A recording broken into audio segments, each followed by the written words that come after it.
we're really lucky to have you, and You can decide that at the end of this hour. I've personally been inspired by your entrepreneurial journey, as have many of my classmates.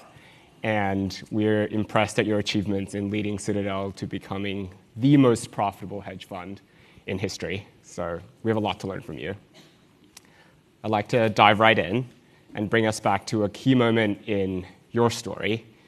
You're 19 years old in your Harvard undergrad dorm room, and you install a satellite dish on the roof in order to get real-time data to start trading convertible bonds.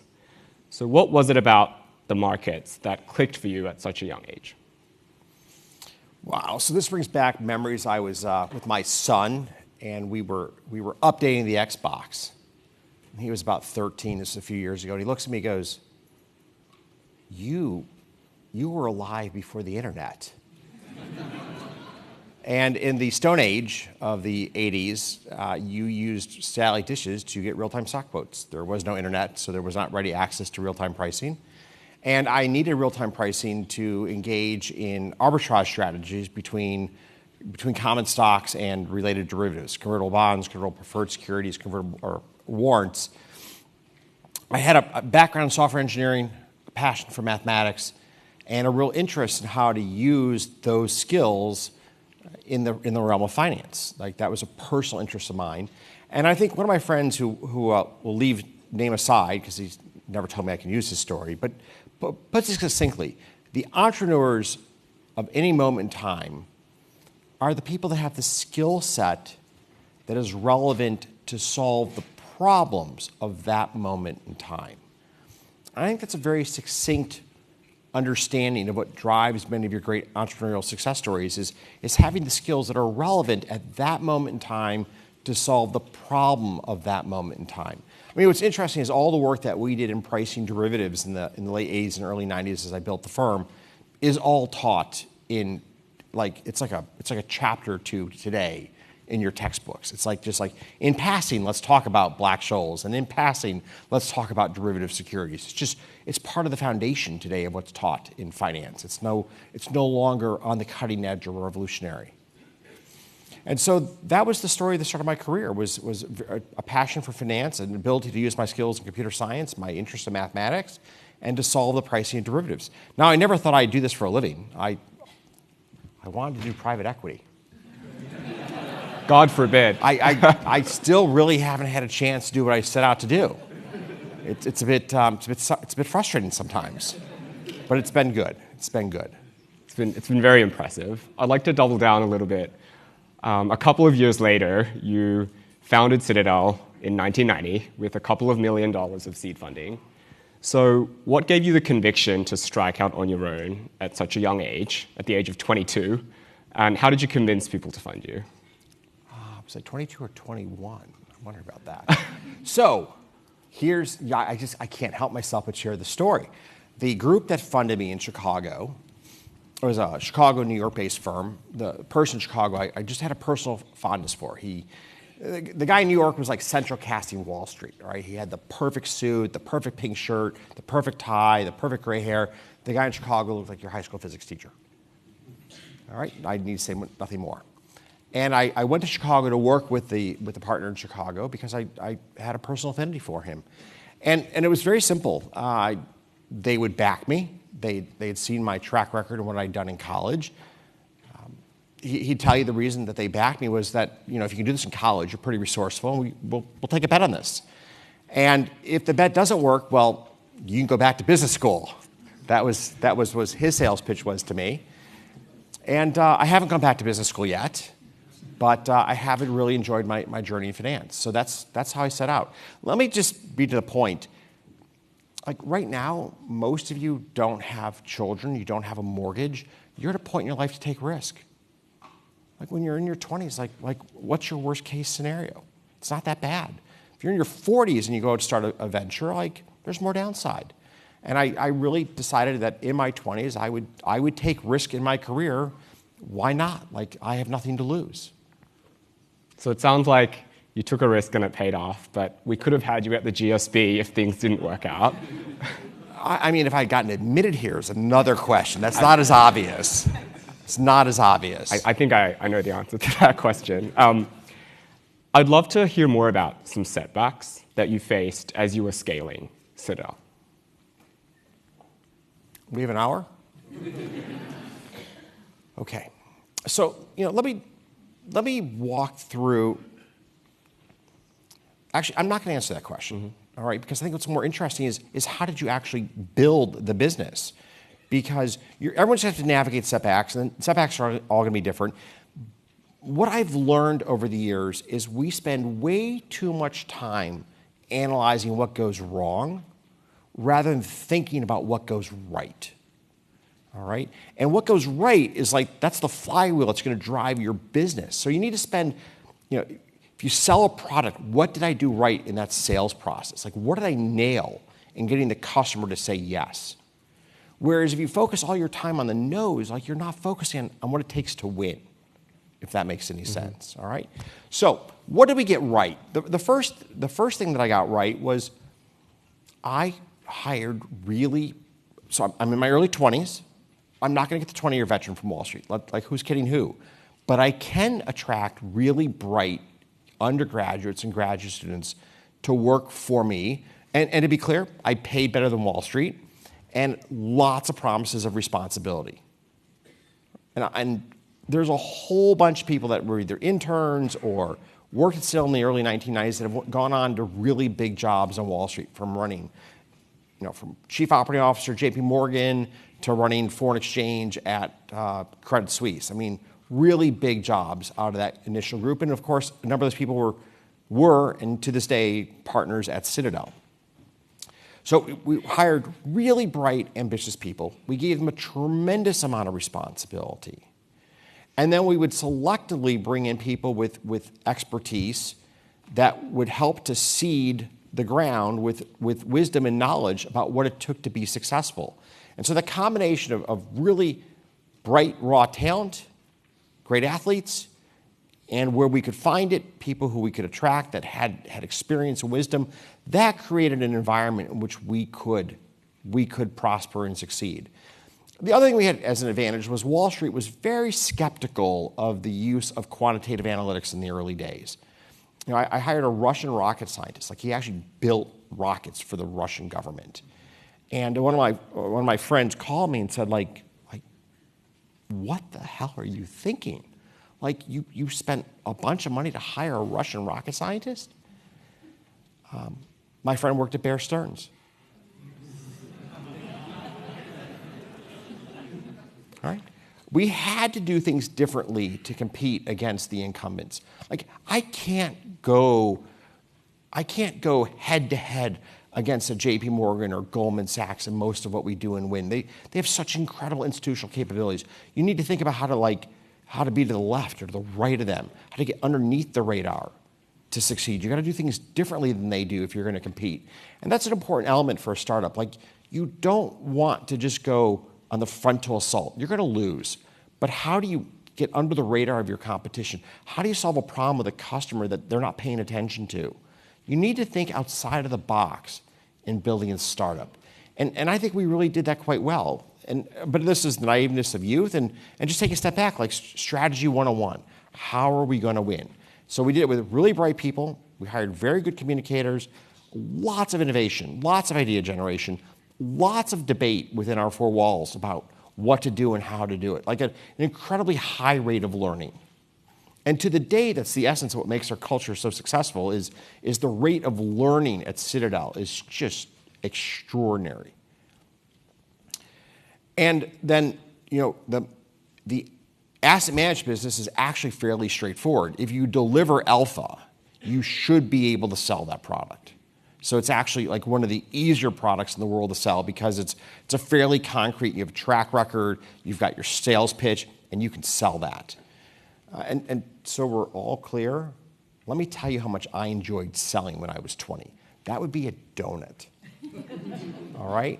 And my physics teacher, who was my partner in Chicago, when he retired, he said, you can have whatever you want from my office, you can have. I want the $10 plaque that was behind your desk that said if we're all going to eat, someone has to sell. Because when I was like 20 years old and looked at that plaque, it was like a wake-up moment. Like, of all the things that this man could have around him, he's got like this cheesy $10 plaque that says, if we're all going to eat, someone has to sell. And it speaks to the importance of what it takes to build a business. You're always selling. You're selling to candidates, you're selling to vendors, you're selling to counterparties, you're selling to customers.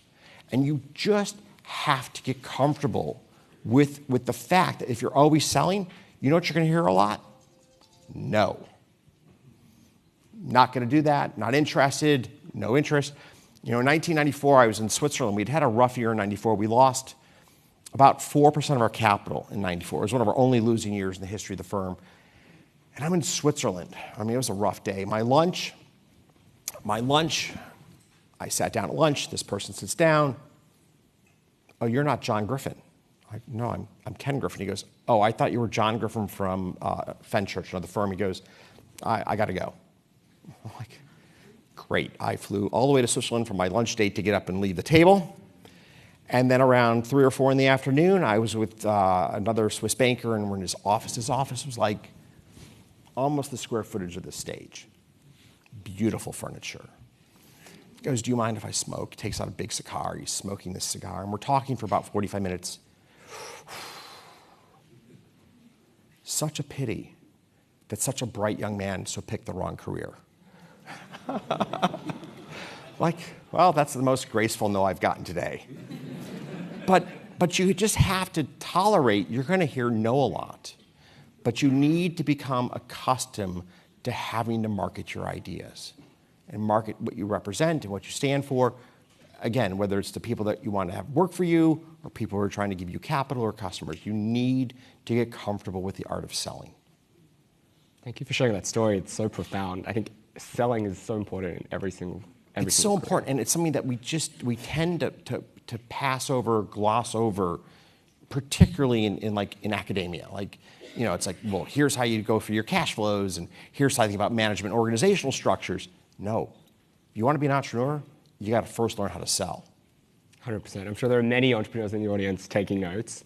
That leads me to my next question. So, if you were starting Citadel again in today's environment with the same ambition, I think I know what you would do the same, but what would you do differently?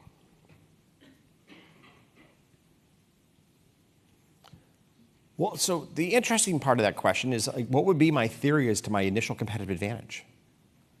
So like job one would be to take a huge step back and go, okay, what do we think we can do better or differently than those that we're going to compete against? Because if I can't establish what our competitive advantage is going to be, there's no point starting the journey.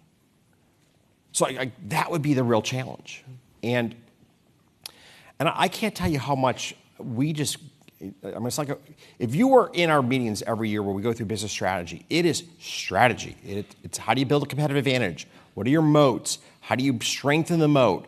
What are our competitors doing? Which of those ideas are clever that we should be copying? Which of those can we improve upon? Strategy is so underrated and so necessary for success in a business. So the first question I would ask is, well, what are we going to do that we can have a competitive advantage in doing? Once we establish that question, then the rest of the problem comes into focus. And of course, you know, a strategy is going to come down to what product can we solve or create that solves the need of a consumer. Like, all businesses come down to the following. Can you create a product that meets the needs of a consumer? And can you do it at a price that when you sell it to the consumer leaves you with a reasonable margin with which to run your business? Right? So the product that epitomizes this, I see one right there. I see an iPhone in her hands. Everyone's got an iPhone in this room. Like, Apple has like one of the absolute killer products in the world. It has made them one of the most valuable companies in the world. They sell a product that solves a huge number of the problems that you face in day-to-day life. How do you stay in contact with friends? How do you keep track of your schedule? Like, it's amazing. How do you take pictures? I mean, I don't need to give you Apple's sales pitch. You live it every day of your life. What is your killer app? What is your product that looks like the iPhone? That brings me to my next question. So the world has changed so much since 1990. There's new asset classes like crypto, there's high-frequency trading, and of course, there's AI. So I'm curious about how AI is changing Citadel's business and how it's affecting your business strategy. So do you want a little funny note in the history books? I would love that. Okay, high-frequency trading. So one of my partners was a string theorist. Actually went to school down the street here at a school, that is a school called Berkeley. Okay. I think I've heard of it. Yeah. But he studied string theory at Berkeley. You want to hear an irony? The government ended the funding of the super collider in Texas around the time of his graduation. And without that government funding, we never completed the super collider in the United States. There's CERN in Switzerland, but the United States does not have a competitive offering. And his dreams of proving his theories in string theory literally just came to an end. So he decides to pursue a career in finance. He ran, it's kind of a wild story, isn't it? By the way, there's a whole generation of derivatives traders on Wall Street that all look like my string theorist colleague. Like you'd sit down at a lunch in Canada at some derivatives conference and, I studied string theory and I did string theory and I did string theory. You're like, what is it about string theory that draws you to finance? But to make a long story short, he ran our equity set arb business, which he started from scratch. And he viewed that as a long-term equity set arb strategy. And he goes, I want to be engaged in a shorter horizon trading strategy. So I'll call that high-frequency trading. And that's how that word actually took root in the industry, was my colleague, the string theorist, chose to call our short-term trading high-frequency trading in contrast to the longer frequency or longer holding cycle of what he did traditionally day in and day out. So bring us to AI. Look, generative AI has just gripped the world, both in mind share, impact, and to some degree hype. Let's go a little bit back to the history books. Generative AI is another branch in the holistic machine learning tree. And machine learning has been around since at least the 90s. I mean, when I was younger, we took a look at this in the 90s. Let's be right to the point. What an interesting curiosity. Not nearly enough computational power to actually create machine learning models of any note. And the whole area just sort of disappeared into the dustbins of history until Google. Google harnessing roughly the computational power of the 5th largest country in the world. Got that?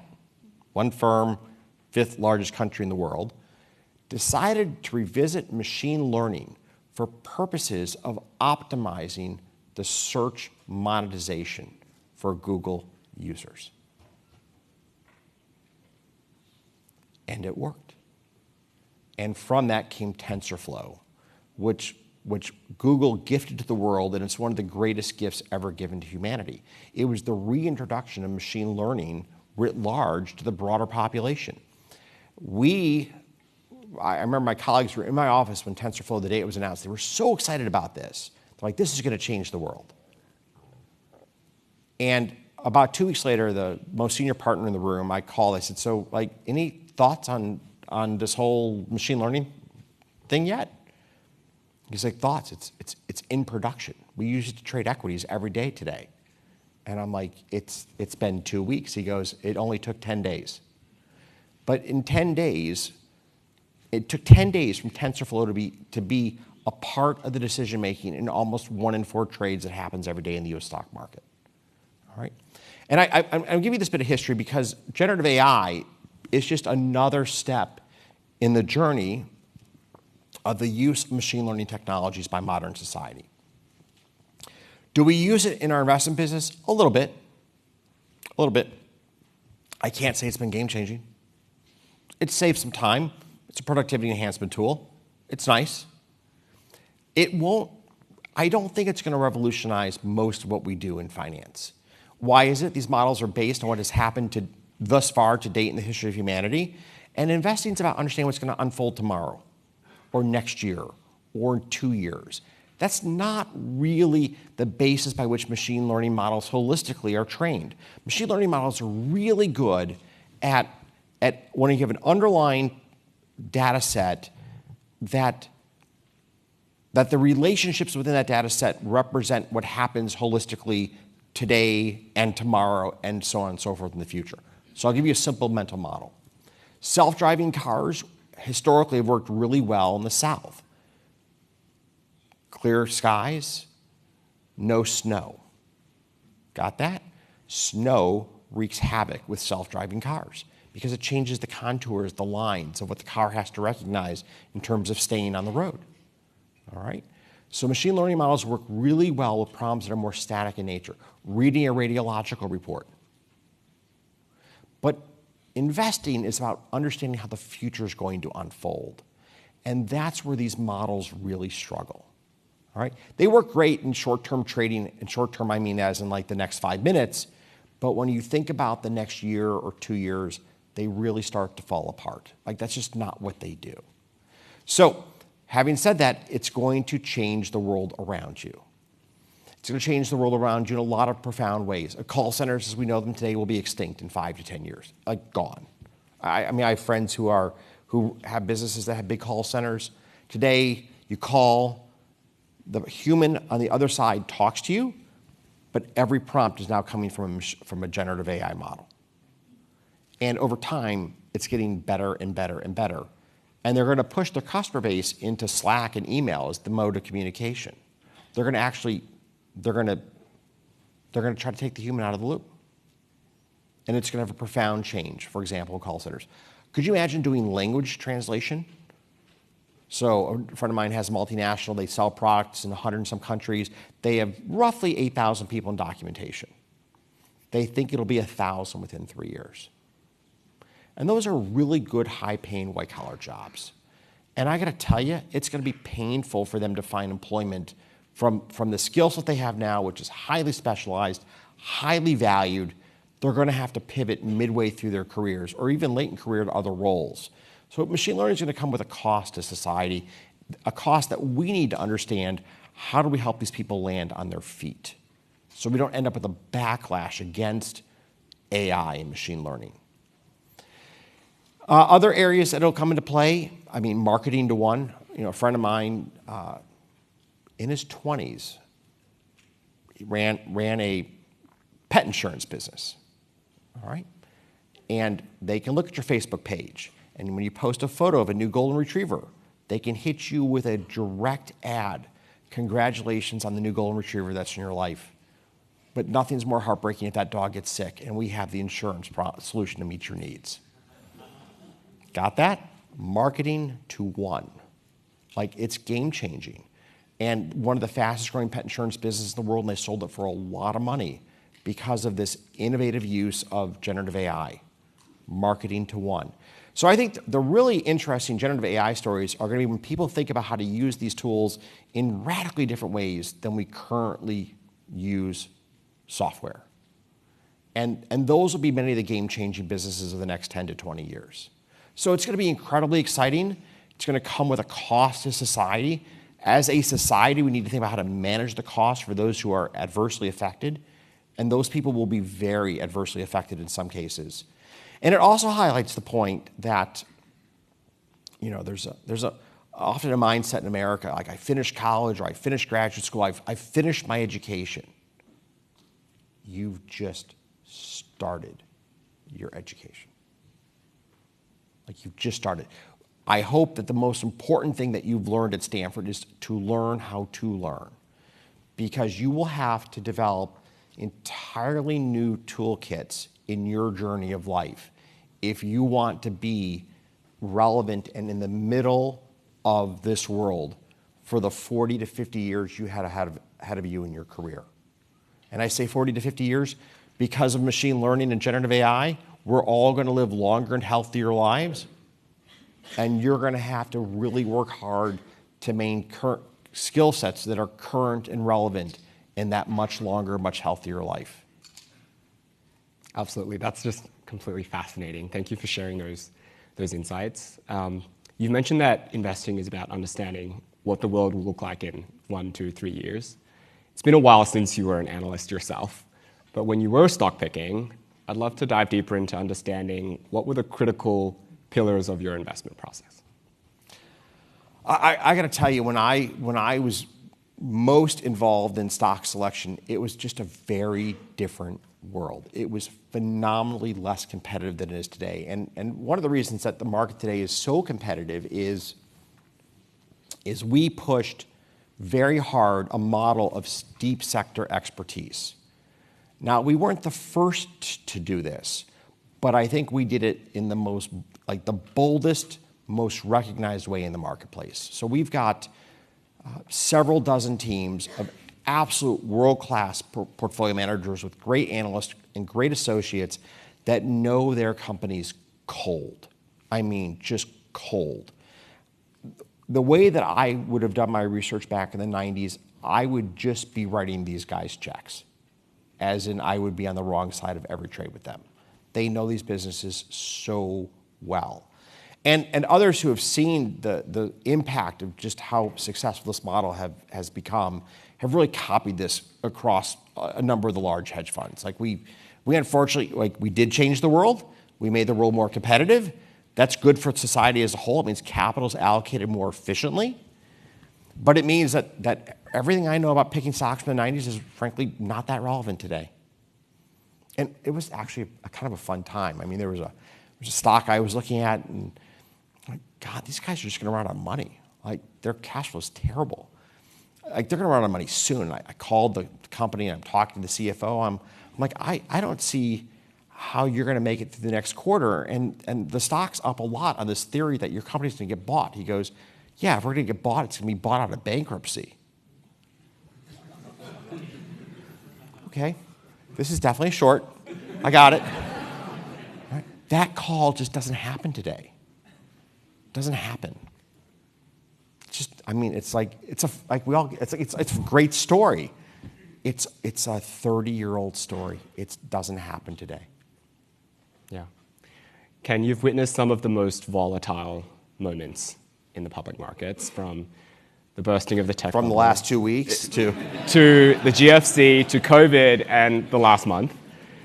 So I'm curious, what are the core principles that have endured in helping you stay focused and resilient? So first of all, I think the key is that Citadel is a team sport. Like I am so fortunate to have extraordinarily strong partners, and that helps to create resilience because everyone has a down, whether it's a down day, a down week, a down month. Having really good partners who have really good judgment helps to. It's a huge centering force in moments of dislocation. And part of being a good investor is to get over emotional burdens to making the appropriate and rational decision. I mean, I do think I have a few people that work for me who are just completely rational all times. I'm not one of them. All right, I get emotional, and they walk in my office and go like, "Okay, Ken, so you're married to this position and you're dead wrong, and let me tell you why." And you're like, "Oh, it's going to be a long conversation," but they're often right. Right? And you want to have people around you who are really thoughtful in ways that you're not, so that you can get to a reasoned discourse, a reasoned debate, and you can get to a better position.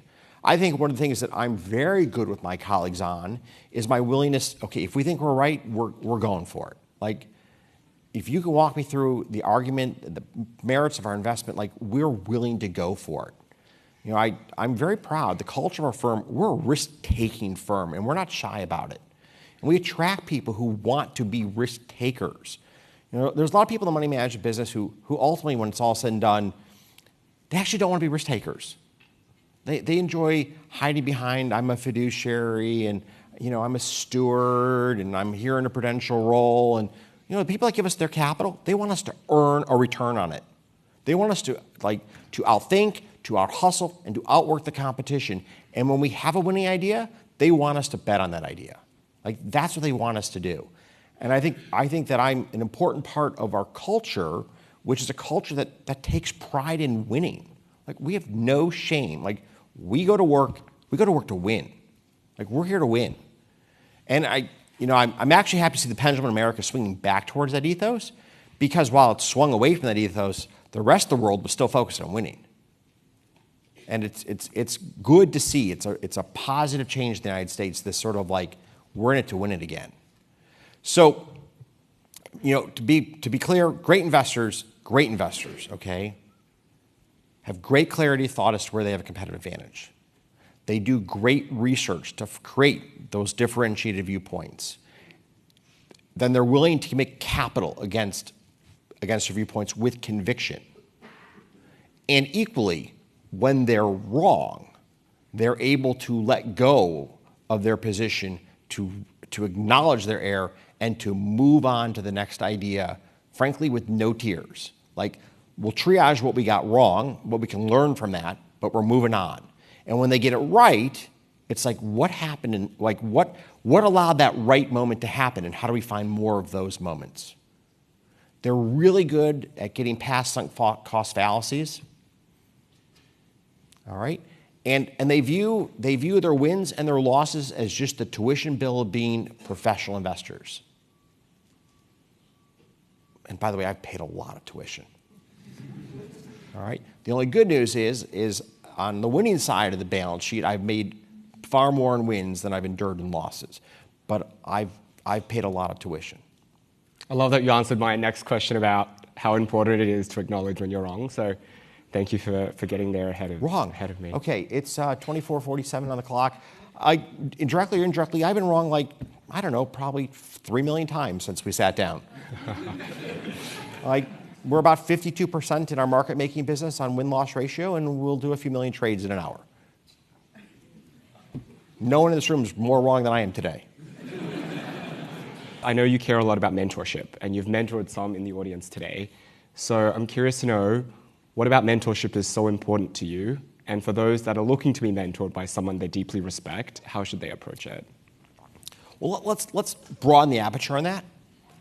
It is really important to build relations with those who you can learn from.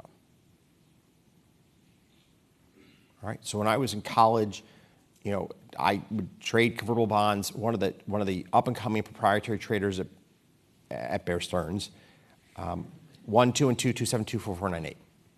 That phone number. Like in the dark ages, we used to have phone numbers we'd memorize. But I would talk to him 3 or 4 times a day and walk through trades and explain to me this and what do you think about that. You want to find people who will teach you in life. Like one of the most important decisions you'll make when you graduate is what learning environment will you place yourself into. Okay? If you're going to work at a firm and you're the smartest person in the room, you have so screwed up your Stanford MBA. Like what a mistake that is. All right? I will walk into a room at Citadel, and on any given topic, I will guarantee you I'm not the smartest guy in the room. Like, not a chance. I mean, there's one of my colleagues is probably one of the top 10 in his generation stats. He's brilliant at math. We have a tough math problem. He goes, I'm not sure how we're going to solve this. Goes over to another guy who works for us in Europe and comes back with a solution the next day. I can't imagine how smart that guy is. Like, when the smartest guy that I know goes, I don't know how to solve it, but I know who will. The other guy must be really smart. All right? So you don't want to be the smartest person in the room. People that you will learn from your colleagues at work. You will learn from your customers. You will learn from your competitors. And one of the great resources in America is you can learn from those who are older than you, who will take the time to teach you. The American culture is very generationally kind and generous. I cannot tell you how many people have spent time with me over my career telling me things I needed to know and coaching me and helping me, not out of pecuniary interest, but just because as a culture, we're a very kind and generous culture. And frankly, everybody in this room needs to carry that culture forward with them. It's part of the magic of America, is that we are willing to, across generations, share insights, ideas, observations, and lessons learned. Ken, the theme for this year's View from the Top is leaving your mark. So one question we're asking all of our speakers is, how would you like to be remembered? I like to think I haven't accomplished yet what I will be remembered for. Like, I like to think that this is not a view from the top, but a journey to a destination yet to be determined, and that my best days are ahead of me. And I will tell you that I'm fortunate enough to work with people who as a firm, we have helped to democratize finance. The cost of trading has plummeted because of Citadel's role in markets around the world. We played a really important part in both the regulatory and market aspects of making that happen. I'm incredibly proud of that. We have done well by our limited partners of the years. You mentioned we're the most profitable hedge fund in the history of the world. Not only is that a huge source of pride, but it's also been an inspiration to countless other money managers in building their businesses. And I do think that has an incredible, when I was in college, it's funny, Henry Kravis recently had a milestone moment in his life, and I sent him a copy of, I think it was Forbes or Fortune, where he was the cover story. And a note, this was an inspiration for me in my life, was what you had done at KKR back in the 80s. And then there are things that I have been a part of that I'm very proud of. Operation Warp Speed originated with my team at Citadel, with me. We probably saved 500,000 lives here in the United States. Where did that idea come from?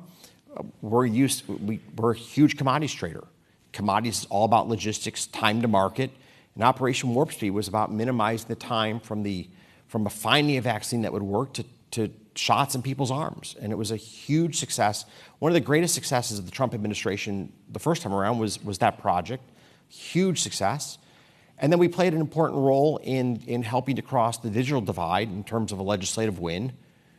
It's unfortunate that we have yet to implement this as a country, but we've set aside the resources to really bridge the digital gap that exists in both inner city America and in rural America.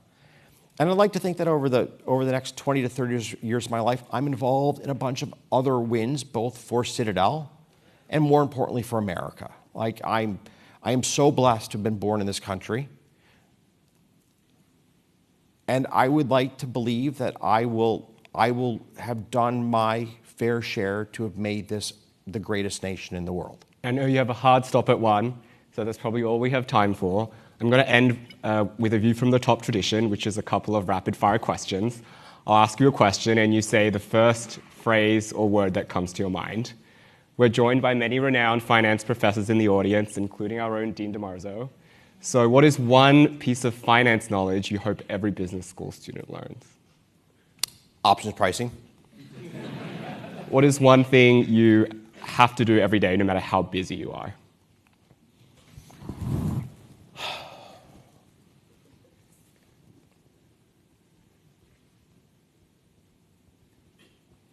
I mean, I have to check my P&L. It's unfortunate. I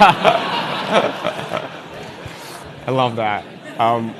I've heard you're an active real estate investor, so what is your favorite city and neighborhood? I feel like I might be able to guess this one. Which one do you think it is? I was going to say Miami.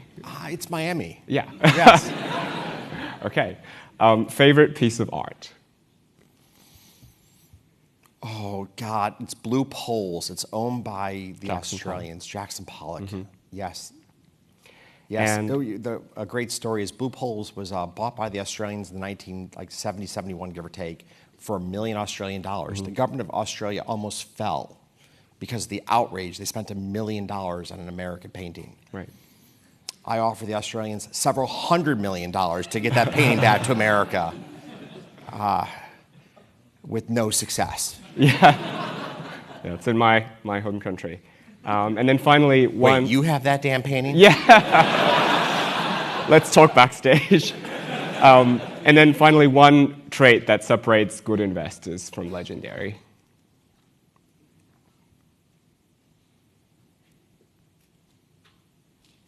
I think the legendary investors, going back to what I said earlier, really know when they have an advantage and they press it.